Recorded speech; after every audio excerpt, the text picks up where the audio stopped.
नमस्कार दोस्तों, मैं सुनील कुमार मेघवाल स्वागत करता हूं आपका अपने YouTube channel excellent coaching classes में। आज मैं आपके लिए लेकर आया हूं कंजक्शन क्लास 2। पिछली क्लास में हमने 5 रूल तक पढ़ा था। इस क्लास में हम 5 रूल से आगे के रूल जानेंगे, यानी किस प्रकार से कंजक्शन प्रयोग किए जाते हैं। साथ ही अगर आपको मेरा वीडियो अच्छा लगे तो कृपया लाइक शेयर कमेंट जरूर कर दें। अगर आप मेरे चैनल पर नए हो तो सब्सक्राइब जरूर कर दें। साथ ही बेल आइकन दबाना ना भूलें ताकि मेरी हर एक वीडियो की नोटिफिकेशन आपको सबसे पहले मिले। धन्यवाद। Have a nice day.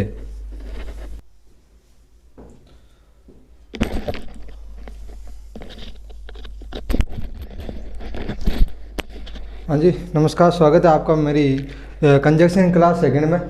और पिछली क्लास में हमने पढ़ा था जो 5 रूल तक थे जो अपने कंजक्शन है उनके बारे में।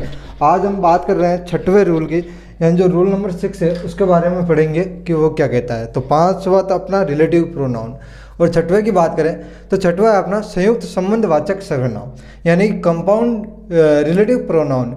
अगर इनकी बात करें तो इनके नाम से ही पता चल रहा है कि जो रिलेटिव है उनके साथ कुछ ना कुछ कंपाउंड हुआ है, यानी कुछ ना कुछ जुड़ा है, तो उनसे ये बने हैं कंपाउंड संबंधवाचक कंपाउंड रिलेटिव प्रोनाउन, यानी कि संयुक्त संबंधवाचक सर्वनाम।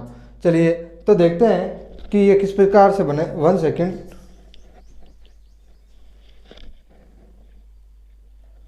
अपना थोड़ा माइक सेट कर लेते हैं। हाँ जी, तो देखिए किस प्रकार से ये बनते हैं। वाट एवर या वाट सो एवर, इसका मतलब होता है जो भी या जो कोई भी। इसके अलावा विच एवर या विच सो एवर, इसका भी मतलब होता है जो भी जो कोई भी। और जो वू एवर है, अपना वू एवर है या वू सो एवर है, इसका मतलब भी क्या होता है जो भी या जो कोई भी। तो आप अगर ये पूछना चाहोगे कि भाई इसका मतलब भी जो कोई भी, इसका मतलब भी यही, तो इन तीनों में डिफरेंट क्या है। तो चलिए देखते हैं तीनों में डिफरेंट क्या है। डिफरेंट जो अपना वू एवर या वू सो एवर आता है, वू एवर या वू सो एवर आता है, वो होता है व्यक्ति के संबंध में। यानी कोई अगर व्यक्ति के बारे में बात करें, जो भी या जो कोई भी हम कहें उसको, तो हमें लगाना कौन सा, वू एवर या वू सो एवर। और अगर हम बात करें वस्तु की तो हमें विच एवर या विच सो एवर लगाना है निर्जीव वस्तु के लिए। और अगर हम बात करें मन के विचारों या भावों की तो हमें लगाना है वो वाट एवर। ये थोड़ा सा इधर उधर लिखा गया है, एक बार मैं करेक्शन कर देता हूँ। यहाँ पर आएगा वाट एवर, क्या आएगा, वाट एवर, यहाँ आएगा वाट सो एवर। चलिए तो देखते हैं किस प्रकार से ये खाली जगह भरी जाएगी। Goes to Udaipur will belong to that, इधर आ रखा खाली जगह और उधर मतलब अपने सेंटेंस दे रखा है, और इनमें क्या पढ़ना है। तो कंजक्शन अपन को ऑप्शन में दिए होंगे, अगर आप एग्जाम में बात करोगे तो यहाँ पर 2 कंजक्शन लिखे होंगे। तो देखो गोज, इसमें आ रहा है goes to Udaipur will belong to there, यानी कि जो उदयपुर जाएगा वहीं का हो जाएगा, यानी कि जहाँ कौन सकता है, व्यक्ति जा सकता है। अगर यहाँ पर ऑप्शन में हमें वाट एवर और या वू एवर दोनों साथ में दे दे तो जहाँ कौन सकता है, भाई वो चीज़ जो सजीव होगी तो वही जा सकती है, व्यक्ति ही जाएगा। अब आप कहोगे नहीं तो भाई बस भी जा सकते हैं। अरे बस को ले जाने वाला कौन है, ड्राइवर। और ड्राइवर हमेशा क्या हो सकता है, इंसान ही होता है, हो सकता नहीं, होता है।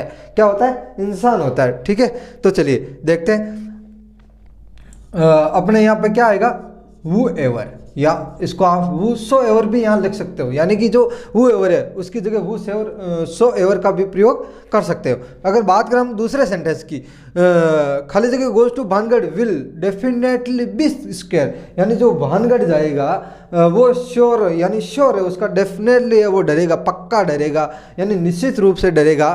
तो कौन जा सकता है भानगढ़, भाई भानगढ़ तो वही जा सकता है जिसके पैर हो और जिसमें जान हो, तो व्यक्ति जाएगा। तो यहाँ पे अपन लिख देते अब की बार वू सो एवर, कोई फर्क नहीं पड़ेगा, आप चाहे वू से हो एवर लिख रहे हो या वू एवर लिख रहे हो, इससे कुछ फर्क नहीं पड़ने वाला। चलिए अगले की तरफ देखते हैं अपन, दूसरा क्या है, विच एवर या विच सो एवर, यानी कि जो अपनी वस्तु है, निर्जीव वस्तु है, जैसे पेन कॉपी किताबें, और जो बिल्कुल जो निर्जीव होती है, यानी जिसमें कोई जान नहीं होती, उसके लिए विच एवर या विच सो एवर का प्रयोग किया जाता है। चलिए देखते हैं किस प्रकार से किया जाता है। एग्जाम्पल लेके, यू मे कीप, तुम रख सकते हो, खाली जगह, पेन यू लाइक, यानी तुम रख सकते हो, क्या रख सकते हो, जो पेन तुम लाइक करते हो, जो पेन तुम्हें पसंद है उसे रख सकते हो। तो यहाँ पे दो अपने दे रखे होंगे, क्या दे रखे होंगे, ये कंजक्शन, यानी कि एक तो समझो यहाँ पर दे दिया हु एवर और एक दे दिया विच एवर।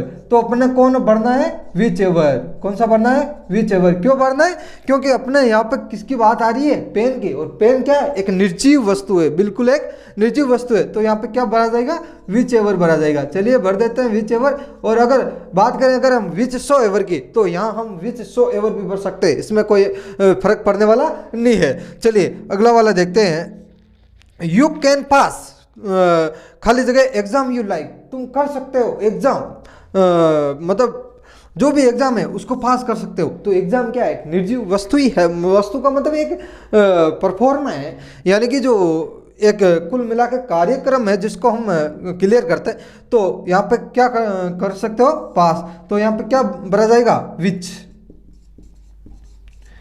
एवर भर दीजिए या विच सो एवर भर दीजिए, कोई फर्क नहीं पड़ने वाला। चलिए तीसरे की तरफ जाते हैं, वाट एवर या वाट सो एवर, जो भी या जो कोई भी इसका हिंदी अर्थ होता है और इसके बारे में हम जाने अधिक। तो ये भावों या विचारों के संबंध में आता है। किसके संबंध में आता है, भावों या विचारों के संबंध में आता है। अब भाव या विचार कैसे, यू विल गेट, तुम पाओगे, खाली जगह यू वांट, जो तुम चाहोगे वो पाओगे। तो ये क्या है, एक विचार, एक आशीर्वाद है, हम कुछ भी कह सकते हैं इसको। हम इसको, इसमें कोई जान नहीं है, ये एक ना हम इससे पकड़ सकते हैं ना छू सकते हैं। वो चीज़ें जो जिसे हम पकड़ नहीं सकते, जिसे छू नहीं सकते, जिसे हम देख नहीं सकते, सिर्फ महसूस कर सकते हैं, क्या कहलाते हैं, विचार कहलाते हैं। और ये यहाँ पे क्या भरा जाएगा, वाट एवर, या यहाँ पर कह सकते हैं वाट सो एवर।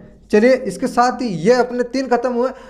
अगर आप लिखना चाहो तो लिख सकते हो, या फिर स्क्रीनशॉट लेना चाहो तो ले सकते हो। मैं एक बार हट जाता हूँ यहाँ से ताकि आप आसानी से स्क्रीनशॉट ले सकते हो।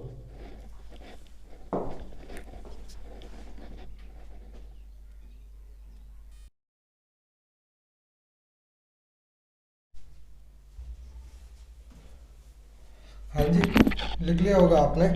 तो चलिए देखते हैं अपन अगली जो अपना यूज है, रिलेटिव एडवर्ब्स, यानी रूल 7 है रिलेटिव एडवर्ब, जिनको हिंदी में अपन कहते हैं संबंधवाचक क्रिया विशेषण।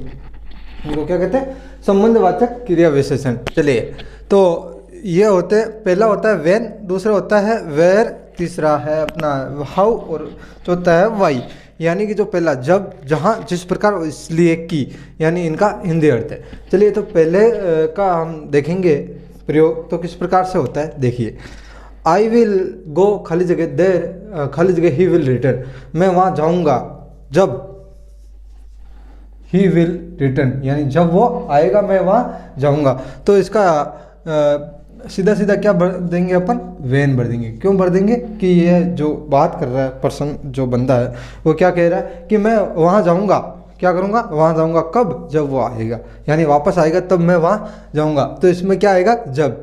और ये सारे जो वेन है, वेयर है, हाउ है, वाई है, ये किस में आते हैं, ये संबंधवाचक क्रिया विशेषण। अपन ने जो 5वें रूल में पढ़े थे वो रिलेटिव प्रोनाउन यानी संबंधवाचक सर्वनाम थे, जबकि ये क्या है, एडवर्ब्स है यानी क्रिया विशेषण थे, और वो क्या थे, प्रोनाउंस थे। इनमें कंफ्यूज नहीं होना। चलिए अगले वाला देखते हैं। सी विल बाय कार, खाली जगह सी विल गेट जॉब, वो कार खरीदेगी, वो क्या करेगी, कार खरीदेगी। कब खरीदेगी, जब वो क्या गेट करेगी, यानी वो क्या पाएगी, जॉब, यानी कि वो कार खरीदेगी जब वो जॉब पाएगी।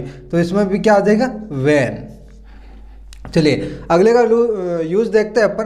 तो अगला अपना कौन सा है, वेयर, और वेयर का मतलब होता है जहाँ, जहाँ। तो इसका यूज किस प्रकार से करते हैं, दिस इज द पैलेस, ये वो पैलेस यानी वो जगह है, खाली जगह। Haldi Ghati battle was fort, यानी कि हल्दी घाटी का युद्ध लड़ा गया। तो ये क्या, ये वो जगह है जहाँ हल्दी घाटी का युद्ध लड़ा गया।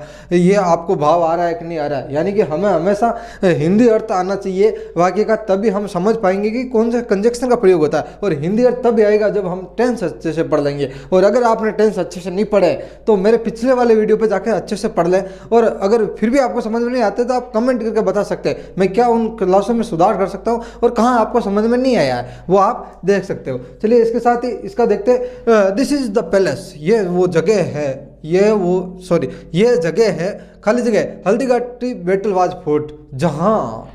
तो जहाँ यानी वेयर, क्या आएगा, वेयर, जहाँ पर हल्दी घाटी का युद्ध क्या गया लड़ा गया था, वो जगह है। उसके बाद में Merta is the city, Merta वो सिटी है कोई क्या है, मेड़ता सिटी है जहाँ मीराबाई जन्मी थी, यानी मीराबाई वाज बोर्न, यानी कि यहाँ पे आएगा जहाँ, और जहाँ का मतलब इंग्लिश में क्या होता है, वेयर, क्या होता है, वेयर, यानी कि ये वो सिटी है मेड़ता जहाँ मीराबाई जन्मी थी, यानी महान भक्त शिरोमणि मीराबाई, जिसको हम करसन भक्त के रूप में जानते हैं, और एक महान भक्त हुई थी भगवान करसन की। चलिए, तो हाउ, जिस प्रकार से, अगले वाले का यूज़ देखते हैं, जिस प्रकार से, तो you can live your life, तुम जी सकते हो, तुम जी सकते हो, योर लाइफ, तुम्हारा जीवन, खाली जगह हाउ यू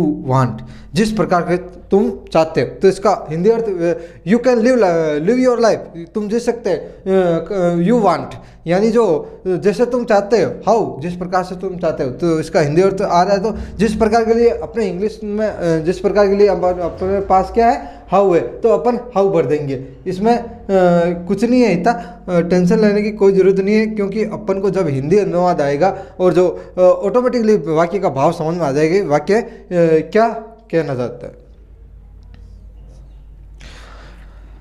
चौथा है अपना इसीलिए कि, मतलब वाई का हिंदी अर्थ है इसीलिए कि।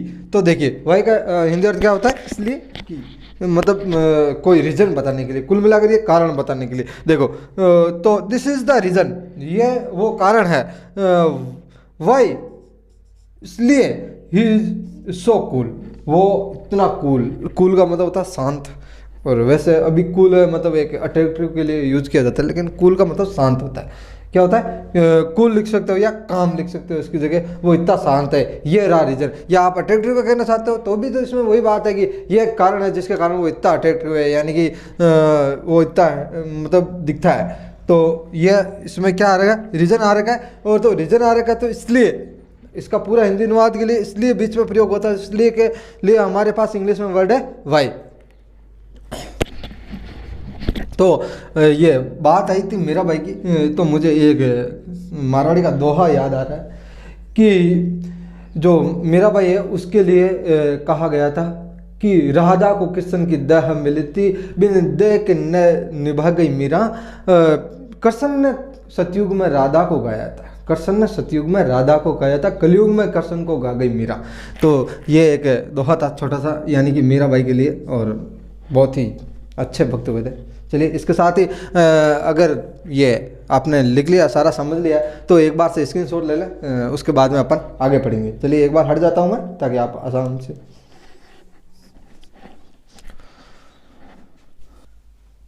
हाँ जी, लिख लिया। चलिए अगले वाले की तरफ चलते हैं अपन। जो अगला वाला अपना कंजक्शन है, कंजक्शंस है, वो क्या है, शर्त बताने वाले कंजक्शन, यानी जो शर्त बताते हैं, जो उनके बारे में हम पढ़ेंगे कौन कौन से हैं। तो देखेंगे सर्वप्रथम शर्त बताने वालों में से कौन सा आता है, इफ़ या इन केस। इफ़ या इन केस इसका मतलब होता है यदि, क्या होता है, यदि। और दूसरा कंजक्शन है अपना अनलेस। अनलेस का मतलब होता है यदि नहीं। एक तो है इफ या इन केस, एक है अनलेस। यानी इफ या इन केस का मतलब देखें तो इनका मतलब होता है यदि, जबकि जो अनलेस है उनका मतलब होता है यदि नहीं, यानी एक दूसरे के अपोजिट है। क्या है, एक दूसरे के अपोजिट है। चलिए देखते हैं पहले वाले सेंटेंस में क्या है, खाली जगह you work hard you will get success. यदि तुम कठिन मेहनत करोगे तो तुम क्या पाओगे, सक्सेस पाओगे। तो यदि का जो अपना इंग्लिश है अपने पास क्या है, इफ़, क्या है, इफ, या इन केस भी लिख सकते हैं। चलो यहाँ पर हम इफ ही लिख देते हैं। चलिए अगला वाला सेंटेंस देखते हैं। तो अगले वाले सेंटेंस में क्या है अपने, he can got first prize, वो प्रथम प्राइज है, जो पहला पुरस्कार है, पा सकता था। कैन यानी सकना, तो पा सकता था कब, यदि he did some more effort, यदि वो मतलब कुछ ज़्यादा, सॉरी थोड़े ज़्यादा, मोर एफर्ट, सम मोर से यानी कुछ ज़्यादा, एफर्ट्स यानी प्रयास करता, यदि वो प्रयास करता तो वो क्या होता, फर्स्ट प्राइज पा लेता, जो अपना प्रथम पुरस्कार है वो पा लेता। तो इसके लिए यदि के लिए क्या आएगा, इफ़ आएगा या इन केस। चलो यहाँ पर हम क्या लिख देते, इन केस लिख देते।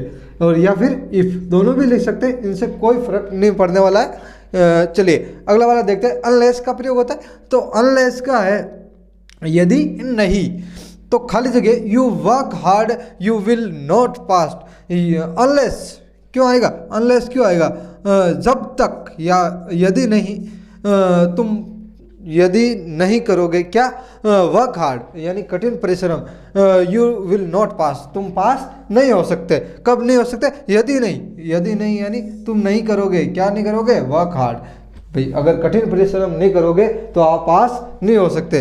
चलिए इसके साथ ही दूसरा वाला सेंटेंस है, मैंने सारे सेंटेंस एक पहले खाली जगह वाला दिया है, एक बीच में खाली जगह वाला इसलिए दिया है ताकि आपको यूँ कंफ्यूज नहीं होते। कभी कभी क्या दो सेंटेंस एक साथ आ जाते हैं और जो पहले खाली जगह दे रखी है वो आ जाती है। कभी कभी क्या होता है, दो सेंटेंसेस को जोड़ना होता है और जोड़ने के लिए कंजक्शन का प्रयोग होता है, ये तो हमें पता ही है। और दो सेंटेंस को जोड़ने के लिए बीच में खाली जगह दी जाती है। या फिर अगर हम बात करें पहले वाला सेंटेंस की, जैसे ये पहले खाली जगह दी जाती है और बाद में कोमा लगाकर दूसरा सेंटेंस दिया जाता है। तो मैं दोनों एग्जांपल इसीलिए दे रहा हूँ ताकि आप बिल्कुल कंफ्यूज ना हो और बिल्कुल क्रिस्टल क्लियर आपके ये समझ में आ जाएगा किस प्रकार से हम कंजक्शन का यूज कर सकते हैं। कंजक्शन कोई बहुत बड़ी चीज़ नहीं है, बिल्कुल छोटी मोटी बातें हैं जो इंग्लिश में ध्यान रखनी होती है और बिल्कुल इंग्लिश आसान हो जाती है। बिल्कुल कहे तो हिंदी से भी आसान इंग्लिश होती है। क्यों?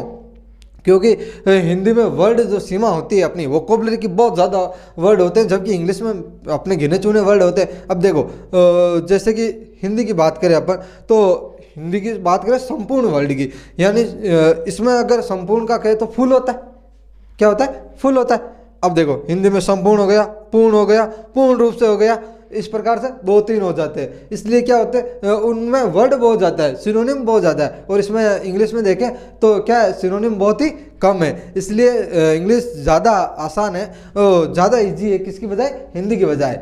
इसलिए इंग्लिश से डरना नहीं है हमें और बिल्कुल आसानी से आप सीख जाओगे। अगर आपको बिल्कुल बेसिक ऐसे कंजक्शन हुए, नंबर हुए, जेंडर हुए और जो वोकैब है आपकी अगर अच्छे से हुई तो आप बिल्कुल ही आसानी से इंग्लिश सीख सकते हो। चलिए इसमें क्या आएगा, अनलेस आएगा। क्यों आएगा?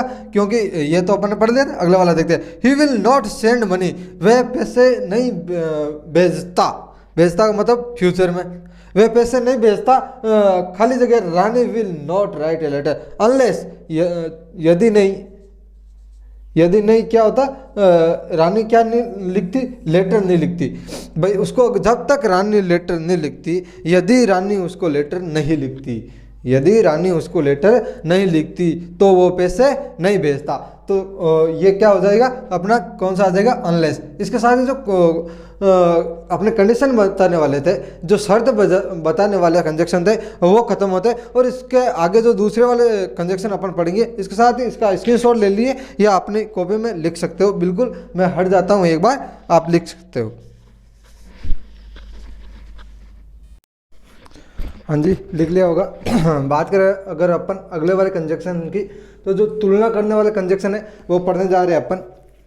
तो पहला उसमें तुलना करने वाले में है देन, जिसका हिंदी अर्थ होता है से।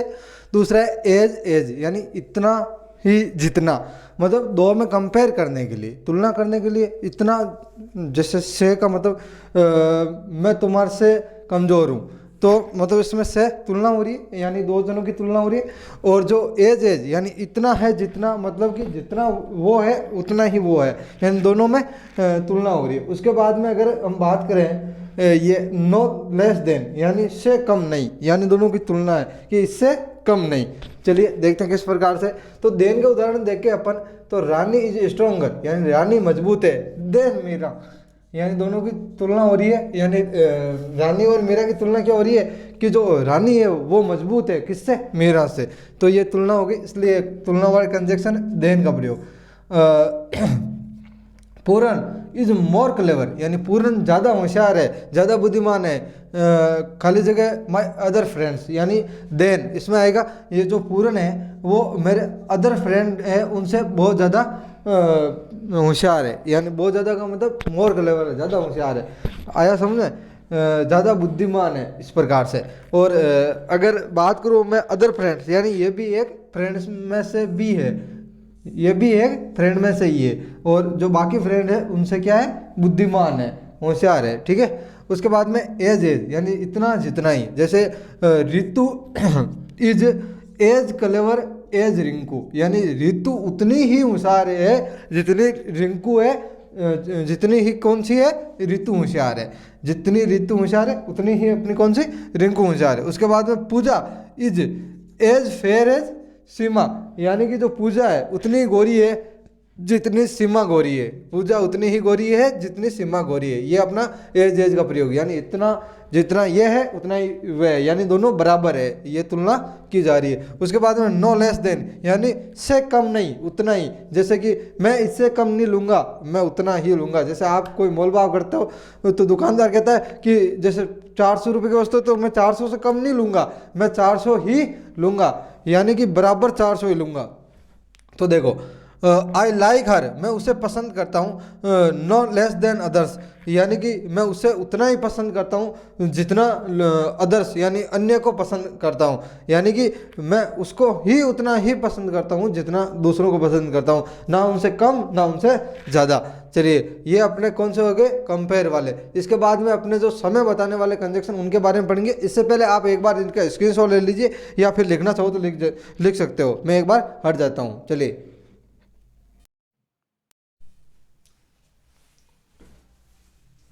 जी लिख लिया होगा। चलिए अगले वाले की तरफ चलते हैं। अपन जो समय बताने वाले कंजक्शन है उनको किस प्रकार से हम देखते हैं। चलिए वेन का मतलब होता है जब, एज सून एज का मतलब होता है जैसे ही, बिफोर का मतलब होता है से पूर्व, आफ्टर का मतलब होता है के बाद, वाइल, अनटिल और टिल का मतलब होता है जब तक। ये सभी समय बताने वाले कंजक्शन है जो अपने टाइम को डिफाइन करते हैं या टाइम को बताते हैं। तो ये सारे कंजक्शन हैं जो समय को बताते हैं। इसके साथ ही ये लग रहा है वाइल का प्रयोग किसके दौरान किया जाता है, दौरान के भाव का होने पर प्रयोग किया जाता है। वाइल का प्रयोग कब किया जाता है, जब वाक्य में दौरान का होने का भाव प्रकट हो। कब किया जाता है, जब दौरान होने का भाव प्रकट हो तब किसका प्रयोग किया जाता है, वाइल का। तो अभी बता देंगे किस प्रकार से करते हैं। तो पहले वेन का देखते हैं। आई यूज टू ईट रबर गम, मैं खाता था रबर गम यानी च्युइंगम कह सकते हो जैसे आप। When we was at school, यानी कब खाते थे, जब आ रहा है तो जब के लिए हमारे पास क्या है, वेन है इंग्लिश में, तो वेन भर देंगे इसमें, यानी हम च्युइंगम खाते थे कब, जब हम स्कूल में थे। तो उसके बाद में दूसरा देखें एज सून एज, जैसे ही मतलब तुरंत, भाई जैसे ही मैंने किताब हाथ में ली किसी ने मुझे आवाज़ दे दी, तो जैसे ही मतलब इसका होता है, तो उसके संदर्भ में हम किसका, एज सून एज का प्रयोग करते हैं। द बस स्टार्टेड, यानी बस रवाना हो गई, जैसे ही, यानी as soon as I reach, जैसे ही मैं वहाँ पहुँचा बस क्या हो गई, स्टार्ट हो गई, यानी रवाना हो गई। तो इसमें क्या है, जैसे ही का भाव है। बिफोर का मतलब था से पूर्व, मैंने ये टेंस में भी बताया था बिफोर और आफ्टर का यूज, और यहाँ पे बता रहा हूँ ये कंजक्शन की तरह, यानी कि एक तरफ अपना जो पास्ट परफेक्ट है। अगर परफेक्ट की बात करें तो यहाँ पास्ट परफेक्ट भी आ सकता है, प्रेजेंट परफेक्ट भी आ सकता है, फ्यूचर परफेक्ट भी आ सकता है, लेकिन आएगा परफेक्ट, और एक तरफ आएगा जो अपना सिंपल है, और बीच में किसका प्रयोग होगा, बिफोर का। और ऐसे याद नहीं रहे तो परफेक्ट कब आता है, पहले, और पहले का मतलब क्या होता है, से पूर्व। अगर बिफोर से पूर्व क्या आएगा, अपना परफेक्ट आएगा। ये बिफोर का यूज हो गया यहाँ पे, यानी कि द पेशेंट हैड डाइड, यानी पेशेंट मर चुका था, बिफोर द डॉक्टर केम, यानी डॉक्टर का आने से पूर्व मर चुका था। आफ्टर का यूज ये उल्टा हो जाएगा, यानी इधर सिंपल उधर परफेक्ट, बाद में, और इसका मतलब भी बाद में होता है, इसलिए बाद में, आफ्टर के बाद में किसका, पास्ट या प्रेजेंट ले लो, पास्ट ले लो या फ्यूचर ले लो, परफेक्ट का यूज होगा। तो ये हो गया आफ्टर, क्या हो गया, आफ्टर आ जाएगा किसके, आफ्टर के बाद में हमेशा परफेक्ट आता है, चाहे कोई सा भी परफेक्ट ले सकते हो आप, ठीक है। इसका प्रयोग कंजक्शन की तरह होता है के बाद में के रूप में, यानी द डॉक्टर केम, यानी डॉक्टर आया, आफ्टर के बाद में द पेशेंट हैड डाइड, यानी जब पेशेंट मर चुका था उसके बाद में कौन आया, डॉक्टर आया। तो इसका प्रयोग हो गया आफ्टर का। उसके बाद में वाइल और अनटिल और टिल। अब देखो मतलब तीनों का जब तक ही होता है, लेकिन टिल और अनटिल तो एक ही है, लेकिन वाइल का प्रयोग तब किया जाता है जब वाक्य में दौरान का भाव प्रकट हो रहा हो। जैसे अपन देखें तो स्टे हियर, यहाँ रुको, टिल आई या अनटिल आई रिटर्न, यानी जब तक मैं आऊँ, यहाँ पे रुक जाओ, तो टिल भर सकते हो या अनटिल भर सकते हो, इसमें दौरान का भाव प्रकट नहीं हुआ। लेकिन देखो I look after your garden, मैं तुम्हारे गार्डन यानी बगीचे की देखभाल कर रहा था। वाइल यू आर अवे, जब तुम बाहर थे, जब तक तुम बाहर थे या जब तुम बाहर थे, तो वाइल का मतलब क्या हो जाता है, दौरान। भाई किस दौरान, अवधि के दौरान, यानी वाइल का प्रयोग वैसे ही मैंने बताया था दौरान का भाव आ जाएगा, तो ये ऑटोमेटिकली पता चल गया कि दौरान का भाव आ रहा है। इस प्रकार से हमारे वाक्य खत्म होते हैं। और भाव जो होते हैं ये समझने के लिए हमें इंग्लिश की जो हिंदी बनानी आती है वो कंपलसरी होती है। और कंपलसरी ये सीखने के लिए हमें टेंस का आना कंपलसरी, और टेंस अगर आपको नहीं आते तो मेरी पिछली वाली वीडियो में जाके देख सकते हैं। इसके साथ ही अपने कंजक्शन होते हैं खत्म। और रही बात इनकी प्रैक्टिस की, तो अगली क्लास में आपको इसकी प्रैक्टिस दे दूंगा। और इसके साथ कंजक्शन, और ये कंजक्शन पीटीटी और बीएसटीसी दोनों क्लासों के लिए बहुत ही महत्वपूर्ण है। एग्जाम लेवल जो होते हैं वो बिल्कुल एग्जाम लेवल से मैंने पढ़ाया है, और बिल्कुल सिंपल पढ़ाया है, इसमें कोई इतने लोड देने की आवश्यकता नहीं है। साथ ही अगर आपको मेरा वीडियो अच्छा लगे तो लाइक शेयर कमेंट कर देना, और साथ ही उन विद्यार्थियों को जोड़ना है जिनको इस प्रकार के कोर्स की ज़रूरत है, यानी निःशुल्क और घर बैठे आप दे सकते हो। और अगर कहीं भी कंफ्यूज हो तो आप कमेंट करके बता सकते हो, या फिर मेरी जो पर्सनल मेल डिस्क्रिप्शन में दी होती है उस पर आप मेल कर सकते हो। इसके साथ ही धन्यवाद और हैव अ नाइस डे।